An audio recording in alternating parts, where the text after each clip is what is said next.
The mid lane is the fastest lane within Paragon. Not only do the minions meet up faster and start fighting faster, but expecting enemy jungle rotations as well as freeing yourself up to rotate to help out your team is absolutely huge when it comes to mid lane play.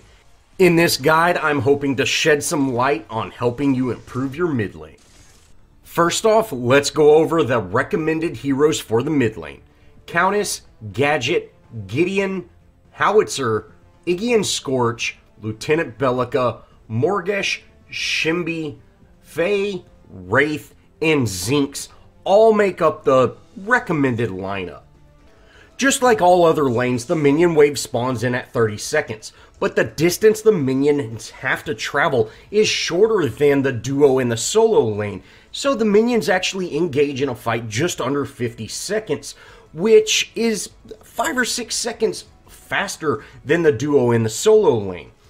The reason this is important is because when you make rotations as the mid laner, you have less time to stay rotated before you need to get back to your lane and have that to deal with the enemy wave. As a caster, you are one of the biggest damage dealers in the match, so farm is absolutely key. But not only is getting gold important, getting player level is important as well. Most casters have one damage dealing ability that does tons and tons of damage. You want this damage dealing ability to be focused above all else other than your ultimate. In this case with Faye, picking up your E for that long range poke is absolutely key, and it's best to unlock it as fast as possible. At level 8, you should have your damage dealing ability at max points. Next, let's talk about poke. Now, when you poke the enemy hero, if you hit them with abilities, the minions will not focus you, as you can see what I'm doing right here. I'm hitting this Countess with my E, and the minions are leaving me alone. But as soon as I hit her with a basic attack, you can see they switch targets. Now, one reason this is key is when the minions switch targets, they quit damaging your minions. Now, if you have 2 waves of 4 minions each, and you start basic attacking the enemy hero, your minions will continue to attack the enemy minions, which will push your lane, and this will make your lane go into an unsafe area to farm. You can see here we're in the middle of the match, and I am in a fairly safe place to farm. Staying safe as a mid laner when you are in the early stages of the game is absolutely key, because you do not do much damage and you are very weak. It takes a while for a mid laner to actually come online, or a burst caster to come online. And you can see here, even in this bot match, we had a small jungle rotation, and this almost got me killed. Safe farming is absolutely key as a mid laner. Now, you can find safe places to farm in the early stages of the match, on top of these little pillars just above the river. You can stand up here and you can typically take out most of the melee minions without risking any damage from the enemy mid laner, or, relatively safe from the jungler. But try to stand on the side closest to your jungle and not the enemy jungle. Now, since we are on the dusk side, that is the right side of the map for me. If you're on the dawn side, it would be the left side. This can just give you a little bit of a safety net. It's definitely, you're never safe within Paragon, but it can give you a little bit of security and maybe a little bit more vision in case you do have a rotation. Now, another key point to the mid lane is keeping minion control. You can see I'm very pushed up in my tower, and that's quite alright. What this is doing is forcing the Gideon to stay back. You can even throw abilities at him that might kind of zone him out and just really keep him away from farm. As long as you're getting farm and he's not, it's a good thing. Now, I did poke him a little bit, which repositioned the minions a little. It's not a huge thing, but it is significant. you can see this minion wave is still pushed up, and this might give my jungler time to make that rotation and get a very easy kill in this mid lane. One thing to avoid as the mid laner is spamming abilities on minion waves. You really want to save your abilities for when you actually want to engage on the hero, or maybe just get some poke on them. But using abilities in the beginning of the game to clear minion waves not only pushes your lane, but it runs you out of mana to where you won't be able to help if you do get some jungle rotation. You can see in this clip, I'm just spamming abilities like crazy, facing this bot Shimby. And although I've got her down a little bit, she's able to withstand most of my damage because burst casters are typically very weak in the beginning of the game.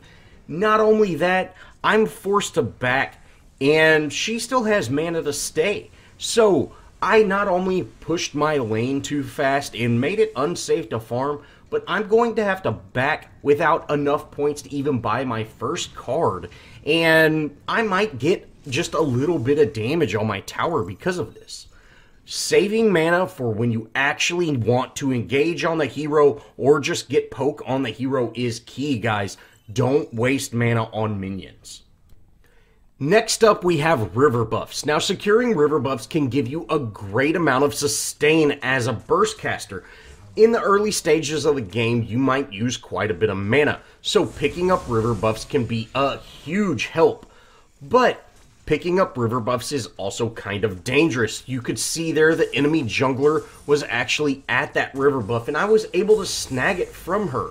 But if I were to jump down and there would be a hero with some good CC abilities, they might actually turn that fight and take me out. So, staying safe when going for river buffs is absolutely huge. Pay attention to what the mid laner of the enemy team is doing, as well as look to see if you have vision on the enemy jungler. Next, let's talk about rotations. Now, rotations is absolutely huge as the mid laner. Not only are you one of the bigger damage dealers, but you do almost no damage to structures in the early game. So, being able to peel from that mid lane and head over to your other lanes to help secure kills or even stop people from pushing is huge. And that's exactly what we're going to do in the case of this steal. We're going to go ahead and actually take him out through this rotation. Now, Quang did show up, and we're going to have to deal with him, but he's probably not going to push this tower all that much, especially with our solo laner and our jungler showing back up. Now, even though I am very low on mana, I do have advanced evolution, which helps out with that. I need to head back to my mid lane because the enemy team were able to push into my tower. And I don't want to give this tower away. If I were to go back to base, they might actually down my mid lane tower. So that small rotation I did cost quite a bit of damage on my tower, but it also saved our solo lane tower. And taking just a little bit of tower damage is not that big of a deal. Now, when rotating, you can also set the lane. Although it's not as strong of a set lane as the solo or the duo lane can set, but you can naturally set it. And you can do this by simply dropping a single ability on that enemy minion wave that will make your enemy or your minions stronger than the enemy minions, allowing you to rotate. And this is exactly what we do here. Although we kind of had a failed rotation and we weren't really able to do a whole lot, we did make an impact. We were able to clear out these enemies, clear out this phase and this Grim, push them back, and this is going to allow my team to farm.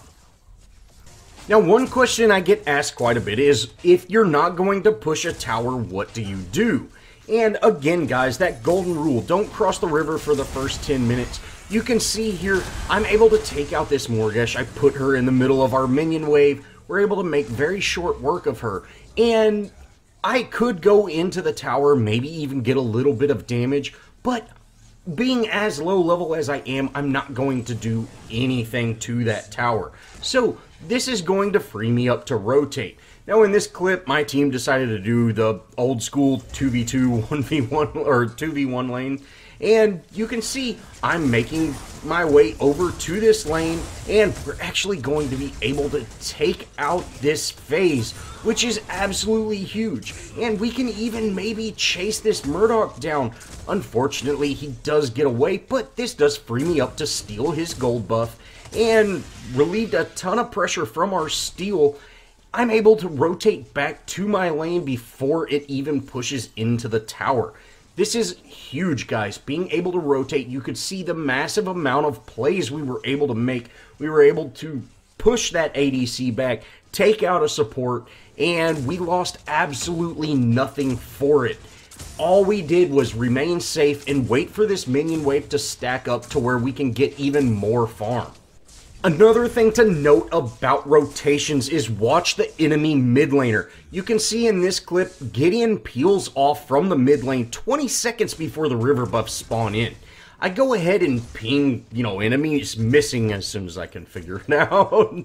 And I tell my team to be careful, but I see they are not backing. So I need to head over and help out with that rotation, because I know Gideon's going to be there. And with a Gideon ult being there, it is going to be very dangerous for my team. Now their ADC gets pushed up a little bit, so I'm going to go ahead and head over to him, and maybe we can actually force this and get a kill on him. Unfortunately, we're not able to. I ran out of mana because he's spamming abilities.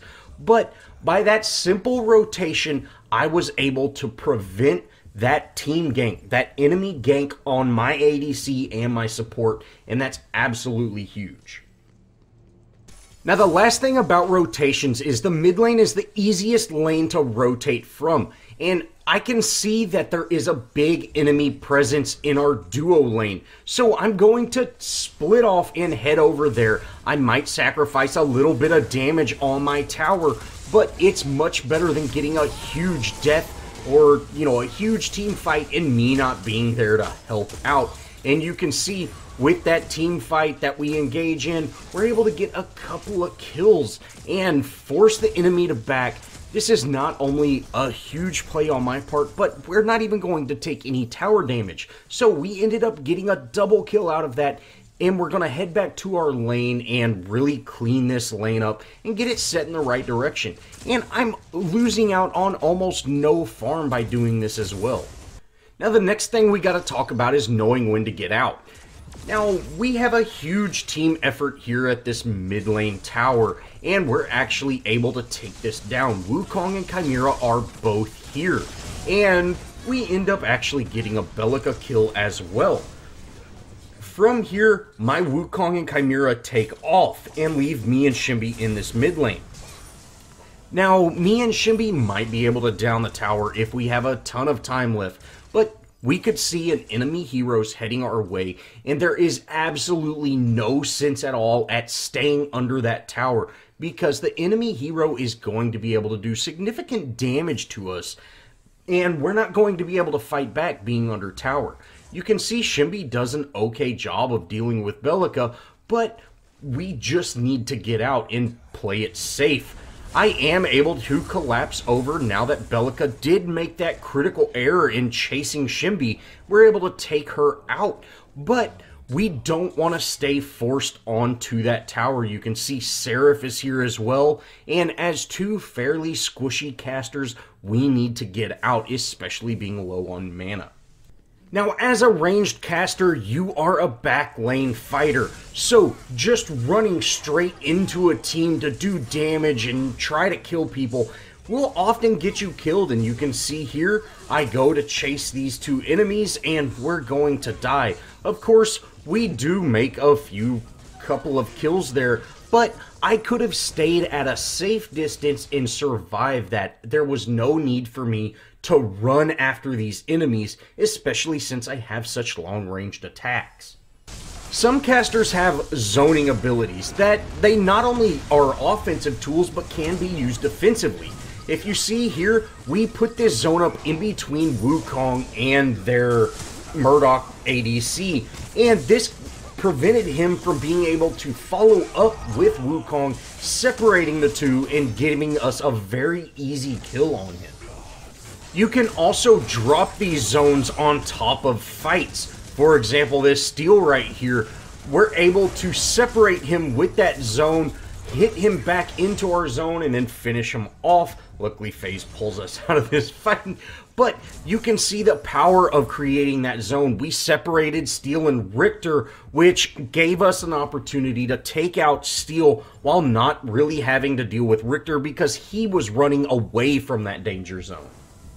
You can also combo ultimates to create very dangerous zones, which is what we do here. Decker throws her cage up, and that paired with that Tesla Dome, we're able to make very short work of Quang because he could not get out of the danger zone. So, creating danger zones is not only offensive, but you can use it as a defensive tool. Now, you can always use a zoning tool just to take out one enemy. There's nothing really wrong with that. Just remember, they are team tools. They're AoE tools, and using them to get into a team fight or flip a team fight from a loss to a win is always better than just using it on a single target. Lastly, build towards your strengths, guys. You can see in this video, I've got Veil Stepper, Coursing Zephyr, and Guard Piercer on Countess. I'm currently 10, 2, and 6, and I actually end up being 14, 3, and 12, I believe, in this match. But I've got cards that are built for a damage dealer or a basic attack hero. And you can see I am doing quite a bit of damage, and we're able to take out this Revenant, but I'm almost all the way out of mana. I've got no mana gems, so I've got really no way to regen my mana, and after taking out a single hero and clearing a wave, I'm going to have to back to base, even though I'm at full health, just because I don't have enough mana to do another attack. The Knowledge Affinity has some great cards for casters, as well as there are a lot of intellect gems, just like that mana fountain that I mentioned at the beginning of the video. Build towards your strengths. Stay away from those high agility cards and the multi-shot gems, things like that. Those, while they might give a little bit of a benefit, casters benefit from ability damage most, and basic attacks not so much. So having attack speed is not near as important as having tons and tons of ability damage. Well, that's going to wrap it up for the Pirate School 103 mid lane guide. I really hope this video helped out, guys. Now, the reason I didn't really go over the late game is because the late game, you're not really a mid laner anymore. You're more of just the caster. You're the big damage dealer, whether you're single target, you know, that zoner, or, you know, a melee, just whatever. That's really kind of a video on its own. If y'all would like me to come out with a late game video, let me know, guys. I'd be more than happy to do that once I kind of get all the other roles done, and, you know, we can see where it goes from there. But, again, guys, that's going to wrap it up for this guide. Well, again, that's going to wrap it up for this mid lane guide. If you did enjoy, show me some love. Leave me a comment, think about subscribing, join our Discord if you haven't done it. I'd love to see some of y'all in there and play a few games with y'all. And as always, I'll see y'all in the next video.